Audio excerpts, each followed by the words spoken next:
Hey, good morning, everyone. This is Samadia from VBind Education Technologies, Mumbai.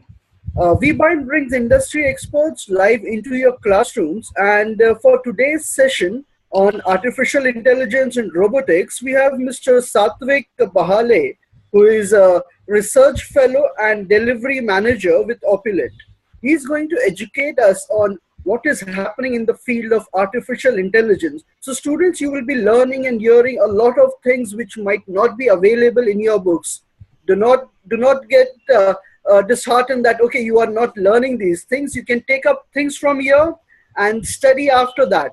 So, Mr. Bahale, we have got the following colleges right now on the website. We have got Anjuman College from Nagpur. We have got Jagra Institute of Management from Kanpur, Jain College of Engineering, PES College of Engineering, SVP CET Nagpur, and okay, that is all. That is the colleges list which I have here. So without any further delay, I invite you to take over, sir. Okay, chalo, good. Am I audible? Yes, you are audible. Okay, So all the colleges are on mute as of now. And if there is any problem, they will be using the chat box which is available.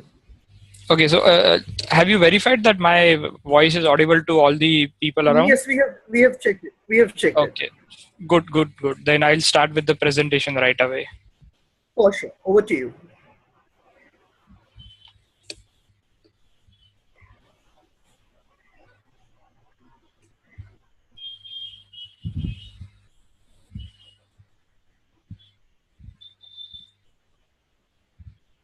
Okay, morning everyone.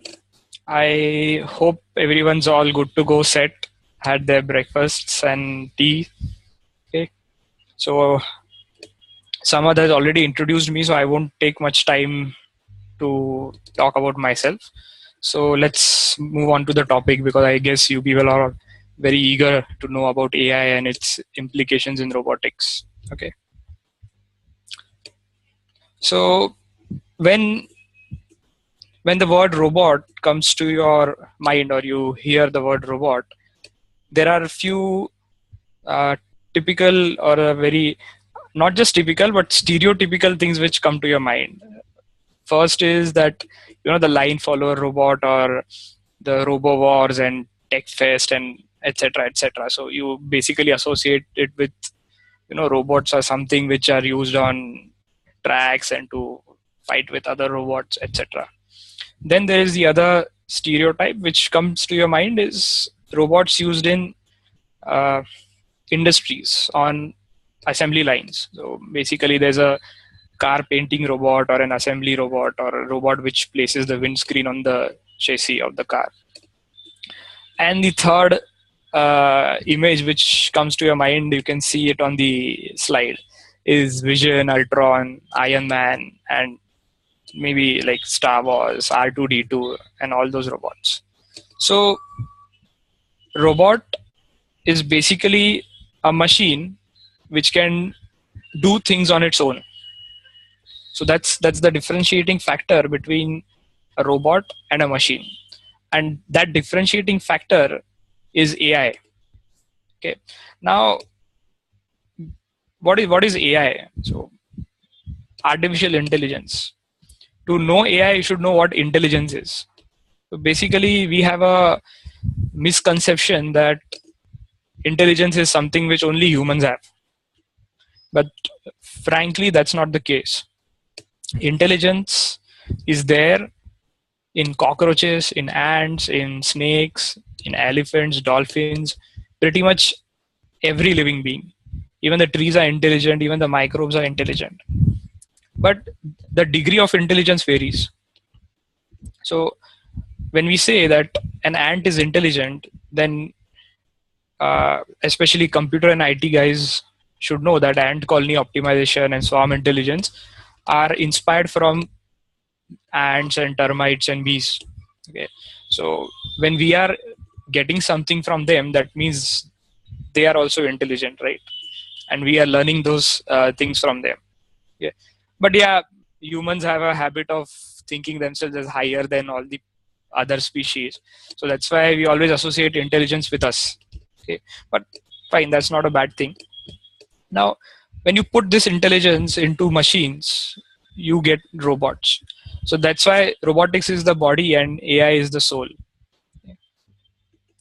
Now, what basically intelligence is?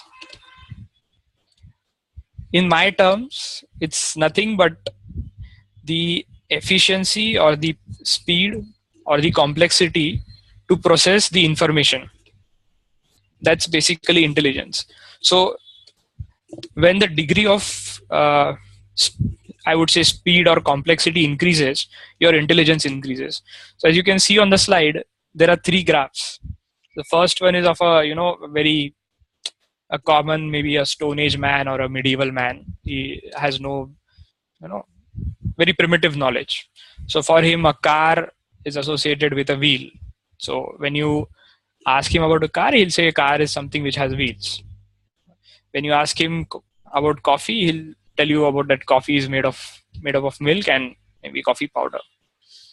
Then you come to people like who are there in today's era, in the 21st century. So maybe especially engineers. So if you take a topic about, let's say, engine. So engine gets associated with a car, a bike, and a ship.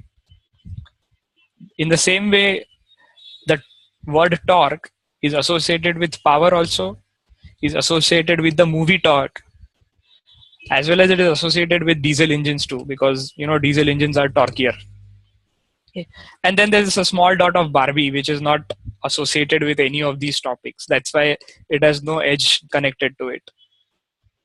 Now, let's come to Tony Stark. Okay, in his brain, every information is connected with every other information. So awesomeness is also connected with everything. I hope there are a lot of Tony Stark fans around. He's a very popular guy among engineering students. Okay. So basically, as you see in these three graphs, the level of intelligence is increasing.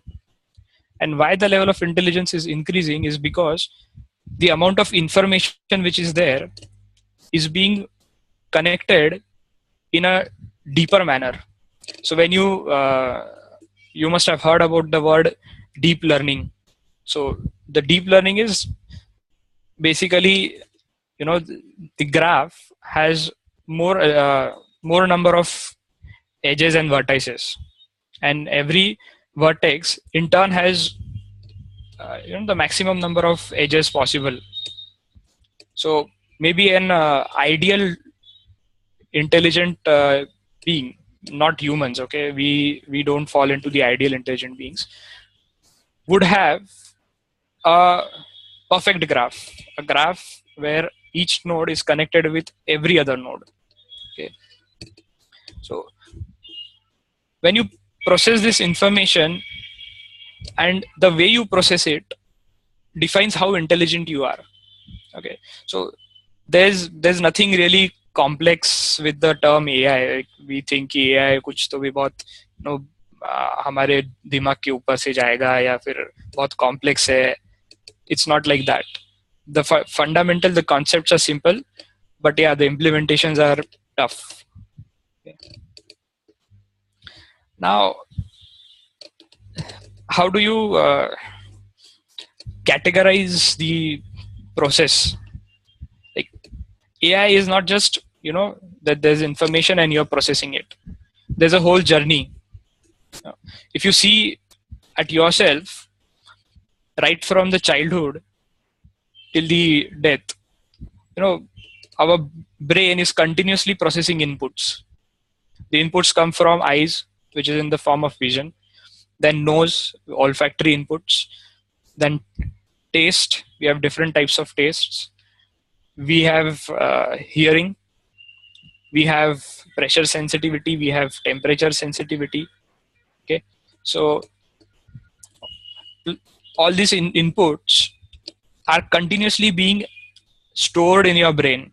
Okay, so it happens very unconsciously. You don't come to know that it's getting stored in your brain, but right from the day you were born till now, everything which you have seen, which you have heard, which you have sensed is actually stored there, but maybe your brain is not using it, or maybe there's no association with it. That's why it's not uh, brightened in your brain. Okay. So how does this learning process actually take place? So let's take an example of a small baby. The baby doesn't know what fire is. Okay. But out of curiosity, the baby approaches towards the fire, and maybe he feels a warmth because of the convection. Or if he goes even closer, he might touch the flame and burn his hand. So after that, his eyes record that, okay, that flame has a peculiar shape which is broad at the base and tapers towards the top. It has a fluctuating image or a fluctuating shape. It has a peculiar yellowish red, orange color. Okay. So all these things are being recorded into the baby's brain. Plus, there is some uncomfort which the baby feels, when it touches or tries to go near the fire. So all these things are recorded, and then when the next time baby will see the fire or something similar, the brain will inform that, okay, please stay away from it. So that is where the part of learning is very important. Now, I wouldn't go into the nitty-gritty of learnings, but some of the types you can see is supervised, unsupervised, then there is training, then there is reinforcement learning. Now, in the case of baby and the fire, it is completely unsupervised, because had the mother been there, she would have stopped the baby in the first place. तो baby को learning का chance ही नहीं मिलता था. So unless and until you actually experience something, you don't learn it hard. Okay, so that's why unsupervised learning or autonomous learnings are better than supervised learnings, because when supervised learnings are there is some external control, or I wouldn't use the word manipulation, but yeah, it's there. So this learning process is, as I said, is continuous, and it doesn't only start from your birth. It's there already in your genes. So whatever your parents have learned, your mother and father, will be passed through genes to you. Your grandparents will pass that to your parents, and in fact, the very first organism from which the entire living beings have evolved, from that time till now, whatever things were learned by those organisms or animals are embedded into your DNA. So that's why when we say animal instinct, that animal instinct is nothing but something which was learned previously, and it's already there in your DNA. It's already there in your brain. Okay. So it's not that a child is a blank slate, he knows nothing. A child knows that when he feels hungry, he has to cry. So that is something which comes from our DNA.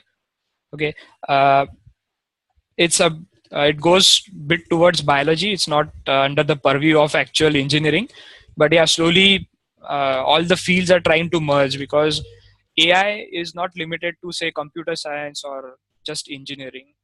It encompasses biology, psychology, environments, and pretty much everything which human can think of.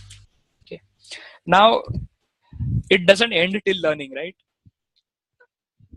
You study throughout the semester, and then there comes that phase, the exam phase, where whatever you have learned has to be put to use. So that putting to use is basically acting. Okay, so after learning comes planning, decision making, and acting. Okay, now what is planning basically? So when you have to take some action, you need to think what to take. You just don't blindly do something, right? Maybe some things are involuntary, but yeah, the voluntary actions require some kind of planning. Maybe it's primitive, maybe it's advanced. Now, as you can see, there's a guy in the picture who is trying to extinguish the fire. Now, you can see the guy is pretty grown up. Maybe he's the same baby which had a bad experience with fire. So first he learned, Now, when an event occurred where he saw a fire, his brain started planning. So that planning procedure was like, okay, fire is dangerous, it needs to be put off. Then it can be put off by certain ways, either you use water or you use CO2 or you use sand. So he must have found that CO2 extinguisher is closest to him. He took it, he maybe knows how to operate it, or he read the instructions. Then he made the decision to put off the fire, and he acted. That's it. He pressed the button or he pulled the lever and the froth came out. So even in artificial intelligence, learning is just a part. Planning has to be there, decision making has to be there, and then obviously action has to be taken. Now, I'm going a bit abstract right now, but as and when we proceed with the slides, you will come to know how things fall in place. Okay. Now, let's just get to know about ourselves. Okay. So there are certain types of intelligence which are there in humans. Some people have certain intelligence on higher level, certain on lower level. A genius might have all of them at high levels. Okay. So on the left, you have naturalist intelligence. So basically, naturalist intelligence is being aware of the surroundings, being aware of what there is in the nature. So you know a plant when you see it. Okay, you know an animal, you know a reptile, you know a bird. Okay, you know what a stone is, you know what water is. So naturalist intelligence comes from the learning of our ancestors. It's a part of evolution. Okay. Then comes bodily kinesthetic intelligence. Now, when I lift this phone, my fingers know, how much pressure has to be applied to lift it, how much of muscles have to be involved to hold it in a stable form. Okay. And when the phone is placed on the table, I'll extend my arm, I will, grab it and then lift it and pull my arm towards me. So that encompasses under bodily kinesthetic intelligence. Then there is spatial intelligence. So when I looked at my phone, my brain had a rough idea at how much distance the phone is. Or maybe when I operate my mouse, so I know the calibration. If I move the mouse, say 1 centimeter, then approximately the cursor moves for say 100 or 200 pixels. So this falls under spatial intelligence. Okay. Now these three intelligence are there in all animals. Okay.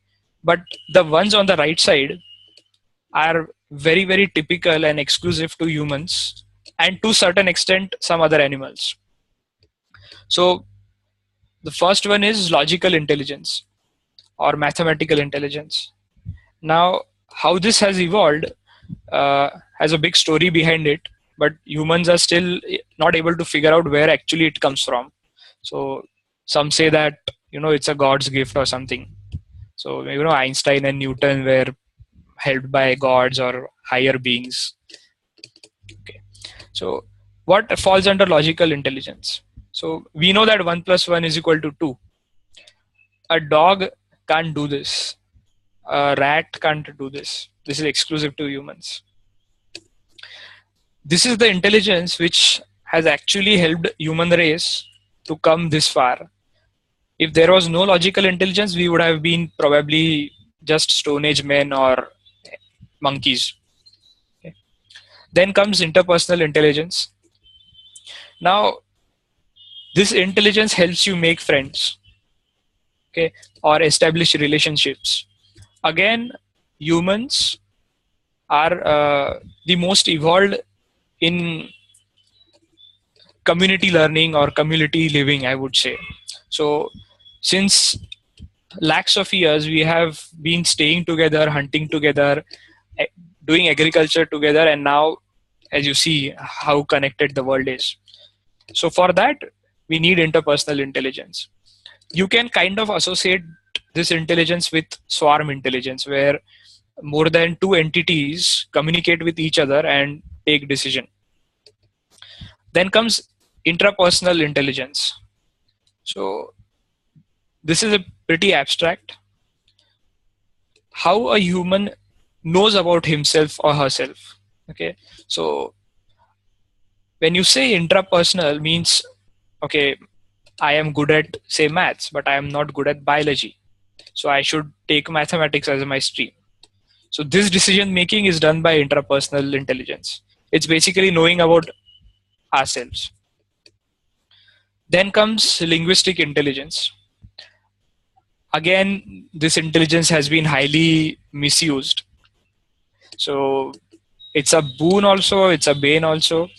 But yeah, no other animal has such precise command over language, such rich vocabulary. And linguistic intelligence has helped us to communicate in a better way.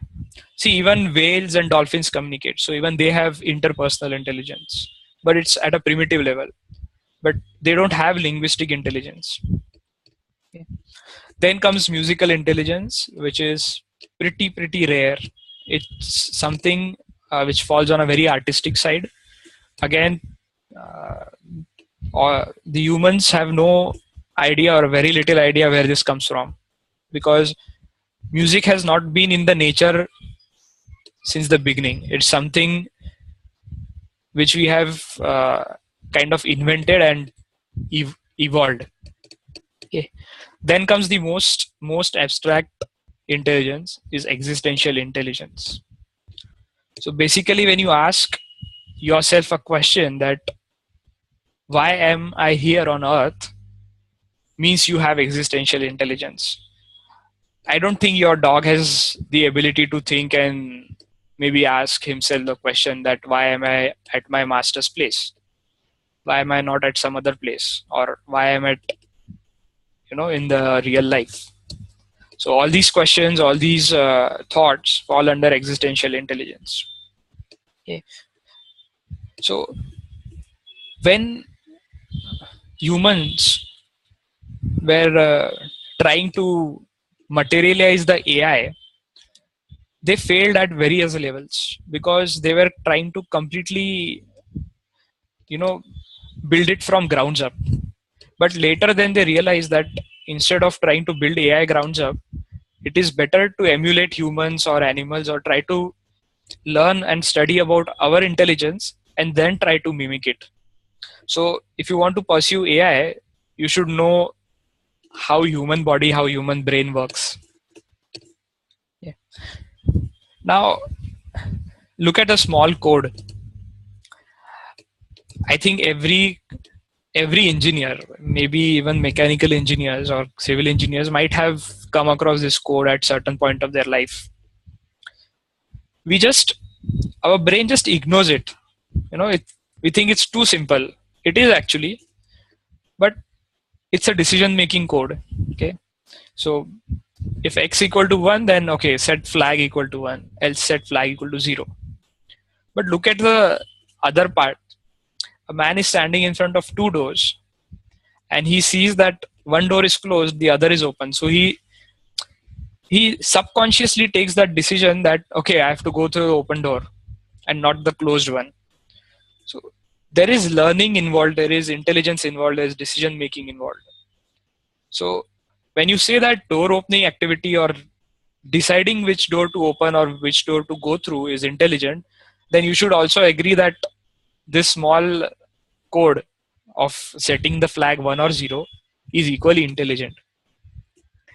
So maybe some of you or many of you might have tried to code some AI or something. So don't get disheartened. Whatever you code has some level of intelligence in it. Okay, so maybe you won't code Jarvis overnight, but whatever you code might be a first step towards Jarvis.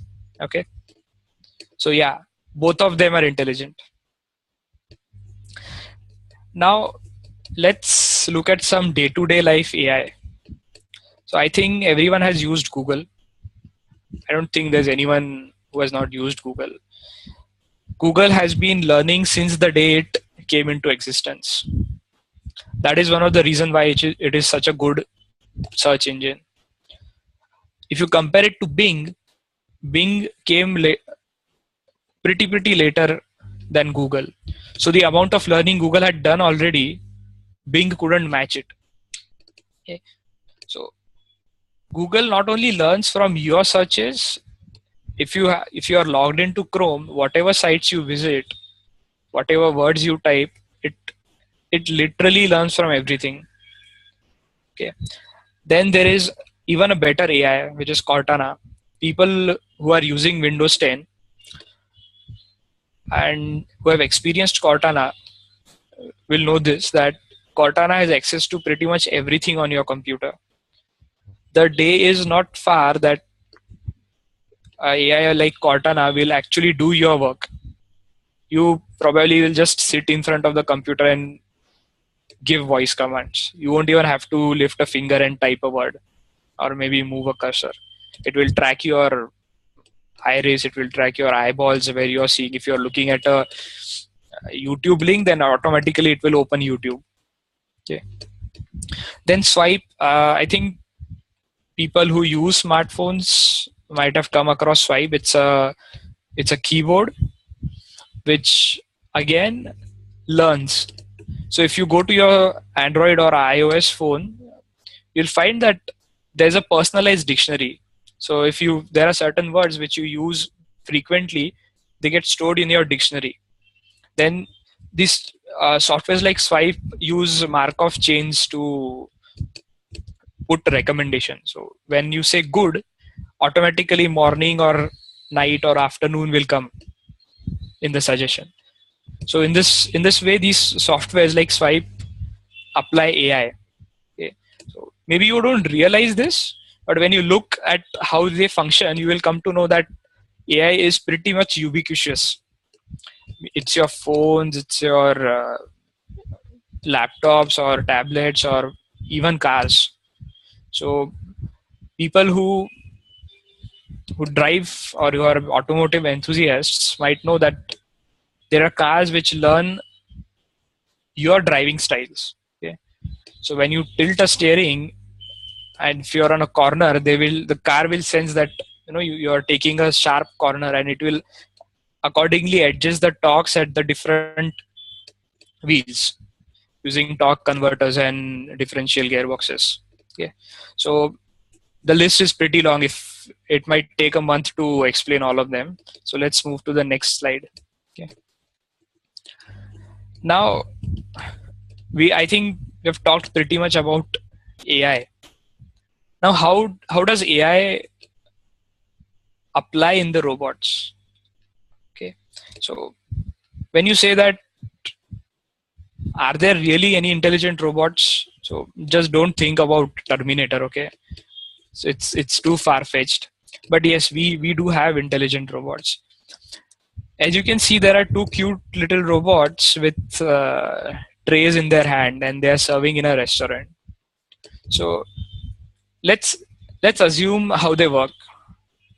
Say you enter this restaurant, and the restaurant already has data about you.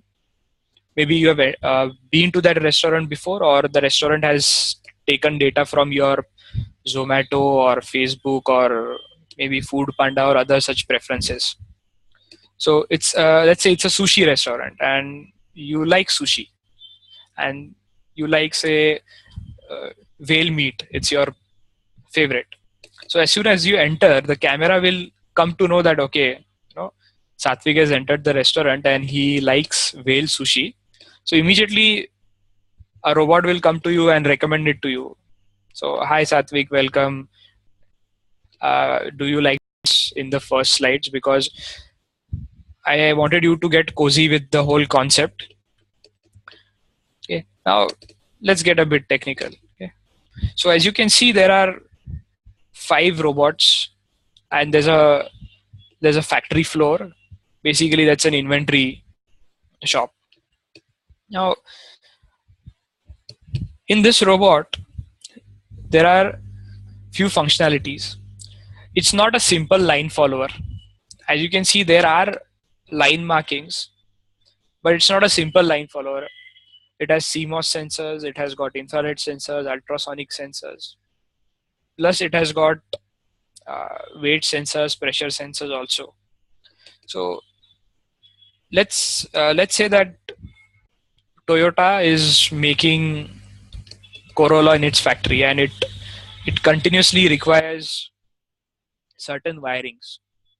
Now the assembler who is standing besides the assembly line has to, in earlier days, has to go to the inventory guy. He has to give his requirements. Then maybe I need 10 harnesses, or 100 fittings or whatever, and the inventory people used to deliver it to his place, and then he used to use it. और अगर खत्म हो जाता था तो the production line had to stop, or halted, और फिर वो फिर से जाता था, requirements देता था. These things used to happen, but they don't happen anymore because these robots continuously monitor. It's not just the robots, it's an integrated system. It works on swarm intelligence. So when, say, a windscreen is required at, say, 10 p.m., the chassis is going to be at station A. So this robot has to make sure that that windscreen has to be there just at the right time, not before, not after. So there's time precision involved too. Now this robot will go to the inventory, to the rack where the windscreens are placed. It will pick it from there. It will pick the entire rack. You can see there's a circular plate on the top. So this robot just goes beneath that rack. It lifts that rack, and then it goes to the assembly line. It will place it there, and it will go forward for some other work. Okay. Now there are certain assembly lines where the conveyor is continuously moving, and the work has to be done in motion. So these robots continuously move along with the humans and the conveyor, so that the human will always have access to those tools and the components, so he can pick and attach. Okay. So we have electronics involvement here, where all the sensors come in play.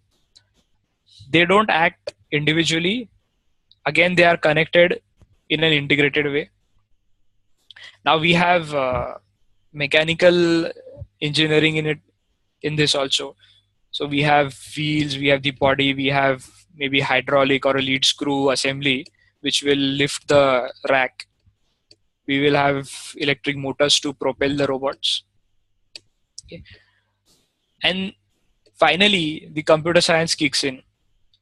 To control this everything, there will be a very complex system which keeps record of all the customer requirements, all the inventory requirements, what is coming to the assembly line, at what time it will reach, okay, on which rack it is placed, is it out of stock or is it in stock. If it is out of stock, then it will place an order to the sub vendors or the ancillary industries, okay. And it will again moderate, control all these robots too. Now, why did I pick this particular case is because I think pretty much in every college, if there's a robotics workshop, the only robot they will teach you is about a line follower. Okay. So this is like a more advanced successor of a line follower. If a line follower is monkey, maybe you can call it as a Neanderthal man. Okay. So I would request students to please try this at home. Go beyond the line follower, go beyond the conventional robotics which they teach you in those courses, and maybe try to make an intelligent robot. I'll just give you some inputs. What you can have a complex maze, okay, not a physical maze, a virtual maze. You can map it via GPS, you can map it via maybe QR codes, you can map it via RFIDs, NFCs, or you can have simple white strips. You can even use some radioactive material like depleted radium you can use. So maybe the infrared sensors can pick it up. So you make a maze out of this, and there should be a start point, there should be an end point, and try to have multiple ways to reach the end point. And tweak your robot in such a way that it takes the shortest path. So in the first go, the robot will not know the shortest path. It will try to take a very random decision. So based on multiple such learnings, multiple iterations, it will learn that which is the shortest path. So this is something which you can implement in your college. You can, I think the faculty will definitely help all the students in making the resources available. It can be made in pretty reasonable amounts also. So you need not make a hi-fi costly robot. Just try to put in some intelligence. I've given you an example of putting the intelligence of decision making and finding the shortest path, but you can have other intelligence also. So maybe you put say 10 racks and you put varying weights on those racks. So let the robot decide whether which component is there in which rack. You can use fuzzy logic for that. So maybe it's a mobile phone, then it's around 150 grams. So the robot will learn that anything which falls around 150 grams might be a telephone. If it is a dumbbell, then it might be of 5 kgs, 10 kgs. Okay. If it's a screw, it can be as light as say 10 or 20 grams. So I would really encourage students and faculty also to try something like this. If you have some other ideas, then please do this, because I'm of an opinion that software and hardware can't work independently. So if you are really good at coding and if you have developed an AI, but if you really want to materialize it, see, you can't have a Iron Man without Jarvis and Jarvis without the suit.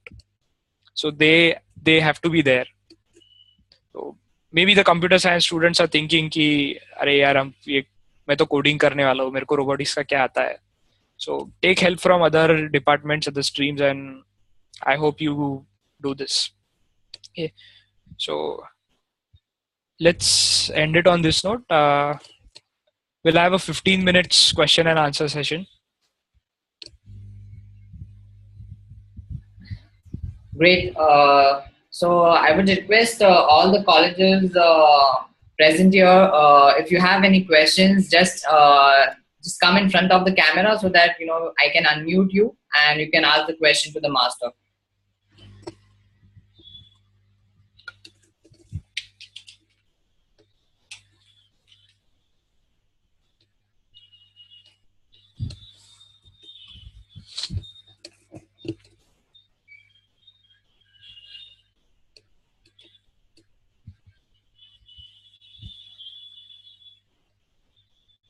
Do we have any question from Jain College of Engineering?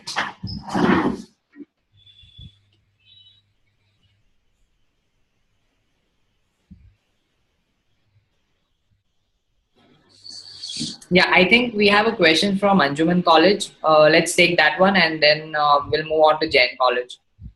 Okay.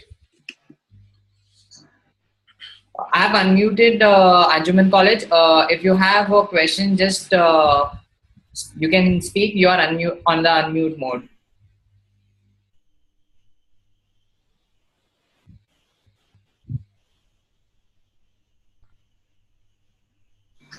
Hey, hi there. Question is come on chat box. I'll just share it with you.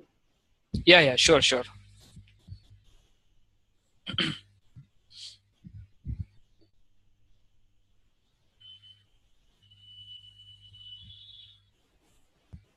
That's the question from Anjuman College.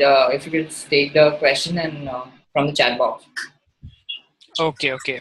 So should I answer in the chat box itself, or should I? If you could just repeat the question for other students and then take it over here on the voice.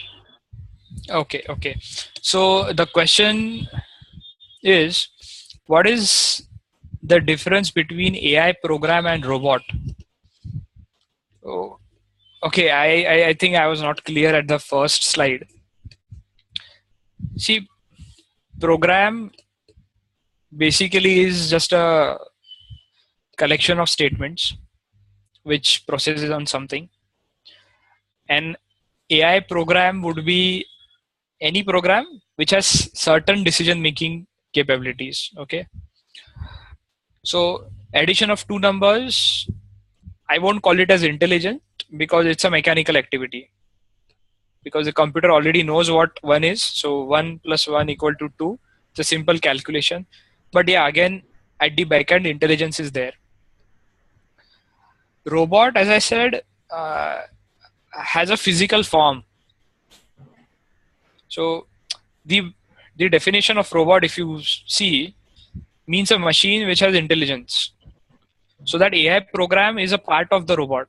So if you take that AI program or that AI basically from the robot, it becomes a simple machine. So is the doubt clear, or do I need to elaborate more? I think that answers the question. We can move on to the other question that is come in the chat. Okay.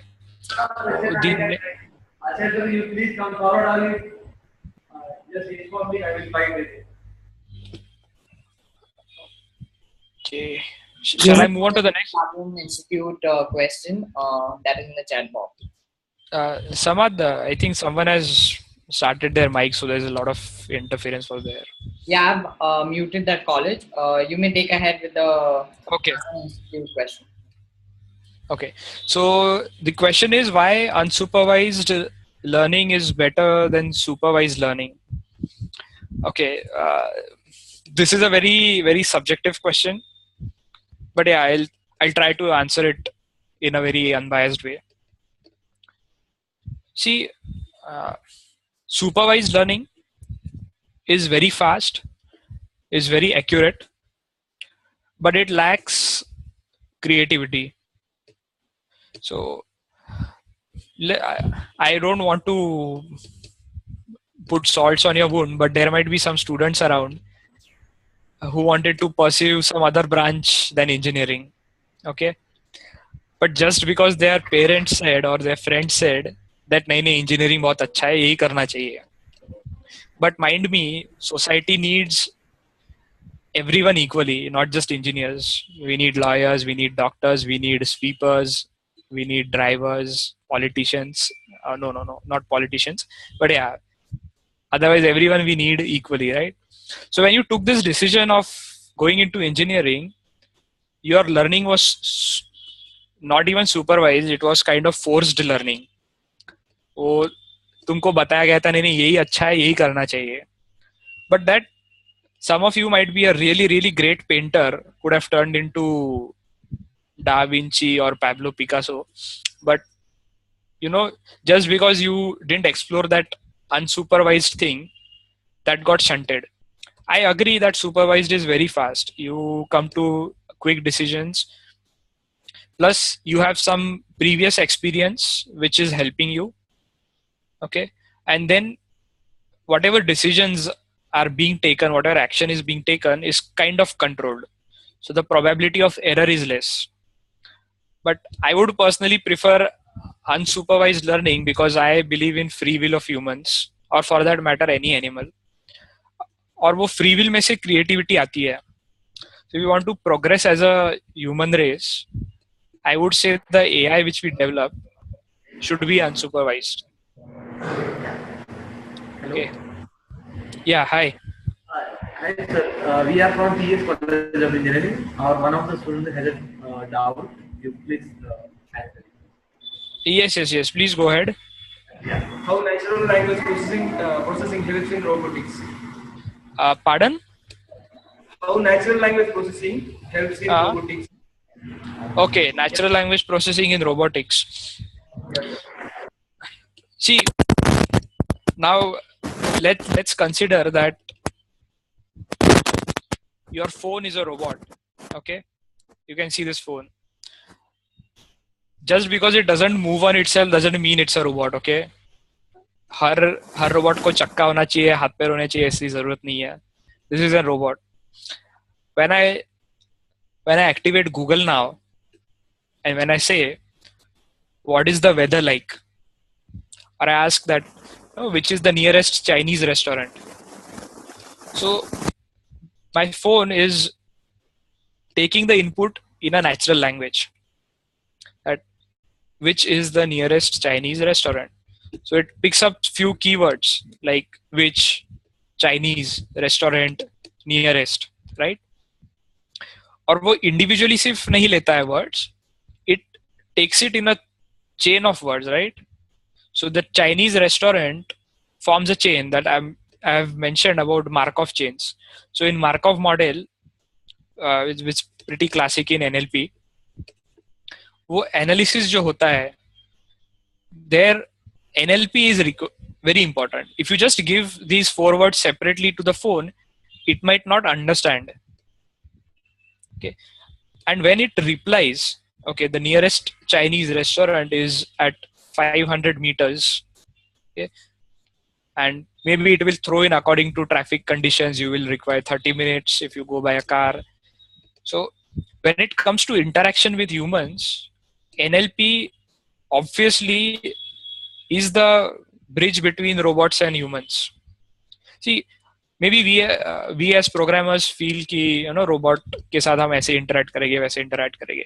But what about a person who has no knowledge of technology? How will he or she interact? Natural language, obviously. So natural language is one of the keystones in robotics, and robotics plus AI, I would say, if you go to the AI singularity or human like AI, NLP has to be there. Are you clear? You need? Do I need to explain more?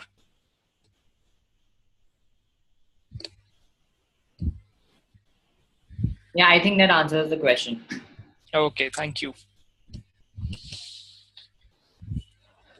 Why existential? Oh, okay. It's a very interesting question has come up.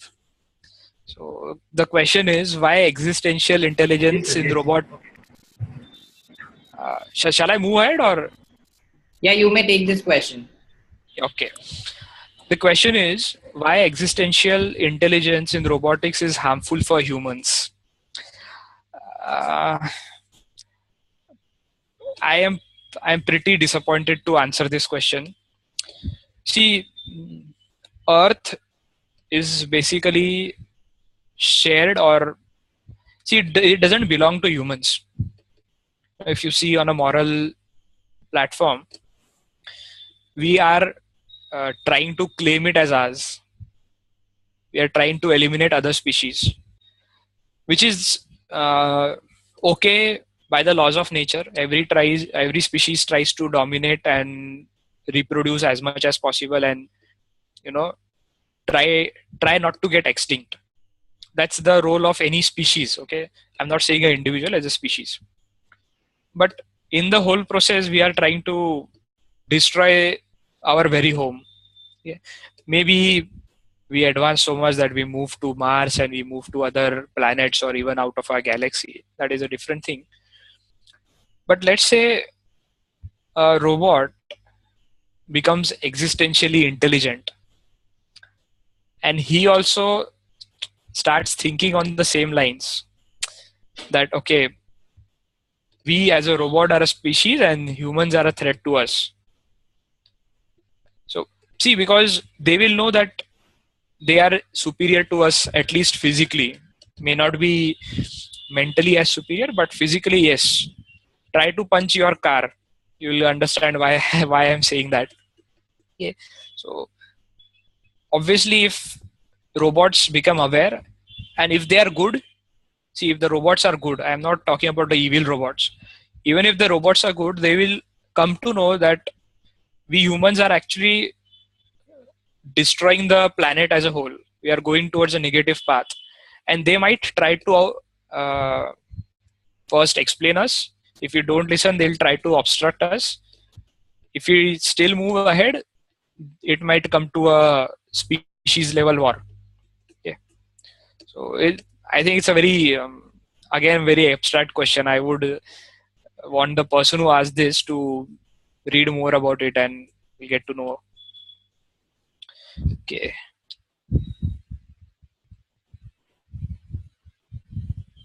I think there's a question Okay, from Jagran Institute of Technology.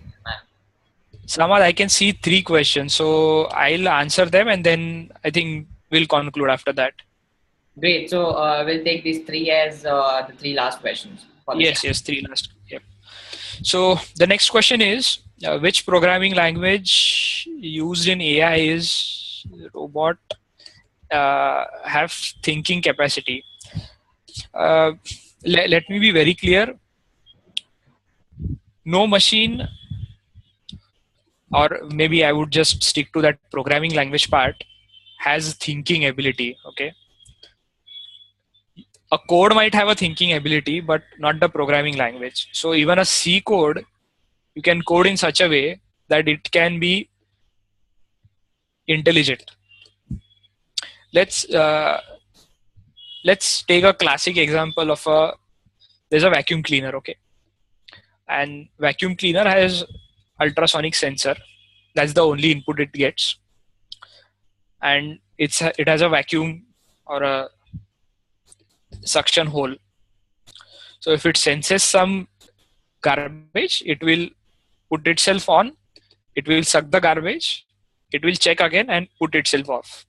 So this coding can be done in C, in Pascal, in PHP, in Java, any language. So language is not the barrier. How you use it and how much you know about it might become a barrier. Okay. So if you are very good at C or C++, you can definitely code an AI into it. If you are good at, say, C Sharp, you can use that also. So the next question is, robots use operating systems. So which operating system is better for robots in terms of security? Are these hackable? Okay. Mm, there is no generic operating system for robots as such, but different device segments have different operating systems. If you see, if you go to real-time operating systems, which is the most suitable for robots, QNX is the best operating system. It's the most secure. Uh, it is owned by BlackBerry, the organization, and it is pretty much used in everywhere from nuclear reactors to the cars. So yeah, it is. If you want to get into deeper, then QNX is the most popular. But now Google Auto is something which is again car specific. Apple is getting into it.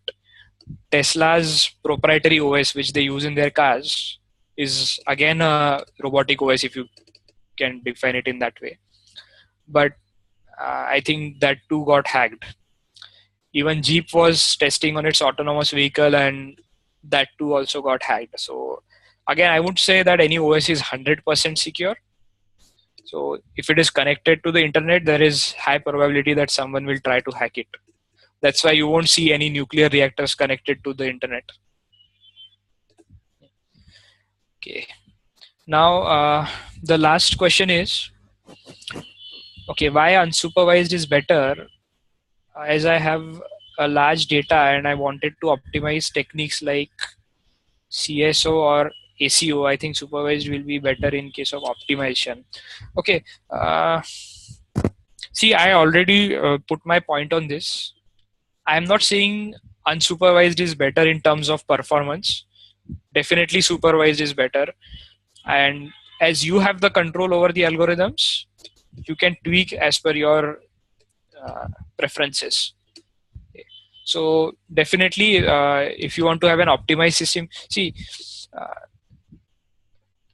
there's something called as expert systems and there's something called as AI. Okay, don't try to mix them. Expert systems are systems which have certain intelligence and they are meant to do only same thing. So if there's an automatic or an autonomous vacuum cleaner, तो वो सिर्फ कचरा साफ करने के लिए बनाया जाता है. It won't interact with you. But AI as a whole, अगर तुम, if you want to put it in a robot, then that machine has to be creative also, right? Abhi, when you talk to your friends or maybe colleagues or your, say, students talk to their professors, so they know how to talk with different individuals. So there, unsupervised learning has to be there. Let's say some professor is more interested in NLP. The other professor is more interested in, say, machine learning. So we'll accordingly attenuate when you talk to these professors. So NLP वाले professor के साथ तुम उनकी बातें सुनोगे, अच्छा sir को ये अच्छा लगता है क्या, then you will try to talk on that lines. Okay, if some of your friend likes Star Wars, you'll talk about Star Wars. If the other one likes about Star Trek, you will talk about Star Trek. So that is where unsupervised learning becomes better, because it can be very dynamic. Supervised learning can't be dynamic. It's a very मतलब वो घोड़े के चाल के जैसा हो गया वो. It's very directed. That's why it lacks on creativity and spontaneity. So friends, if you have any more questions, then I think Abul will take over. Okay, he'll tell. Yeah, I'm done, Abul. Great. Thank you so much, sir, for such an insightful session on AI in robotics. I'm sure you have inspired and showed a way forward to a lot of students present here.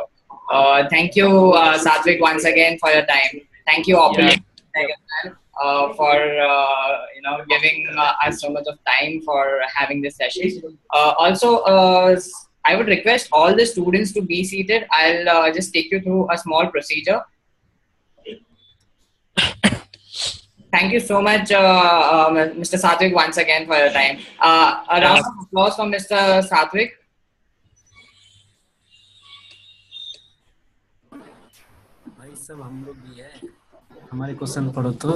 I would request all the students to have a round of applause for Mr. Satvik.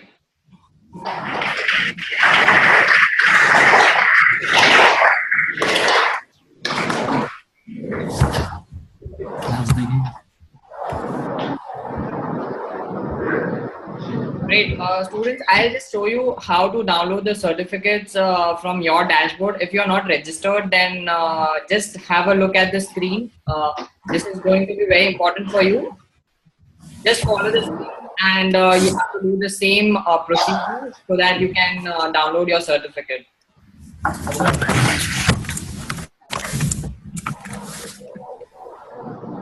Go on to vbind.in. Here on the top right corner, you see sign up as one of the buttons. Click on that. You'll have three options. Go on sign up as student. If you are already registered, go on to login. Sign up as student.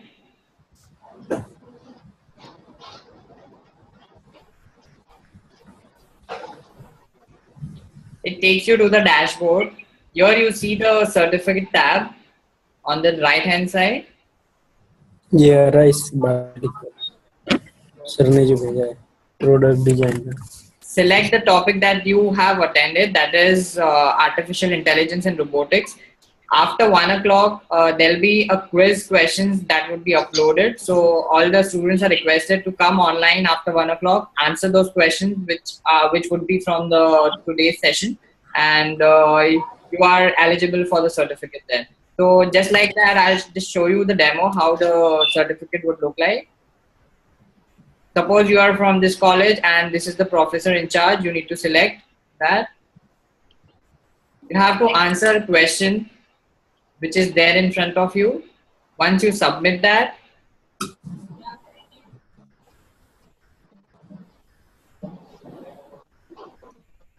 it says congratulations and it goes into pending mode, pending for approval. So once the professor in charge would approve your certificate, you may get the certificate like this. This is how the certificate would look like. So thank you so much, students, for being such a wonderful audience. Thank you so much. I would request all the students to register as student individually so that you get the certificates of your own, which would help you in your interviews as well as in your future. Thank you so much. And if you have any queries regarding any particular topic, You can post on to our dashboard, that is your dashboard on VBind. Through that dashboard, you can get in touch with us. You can post any concerns that you have regarding this session or maybe regarding any other topic. Thank you so much.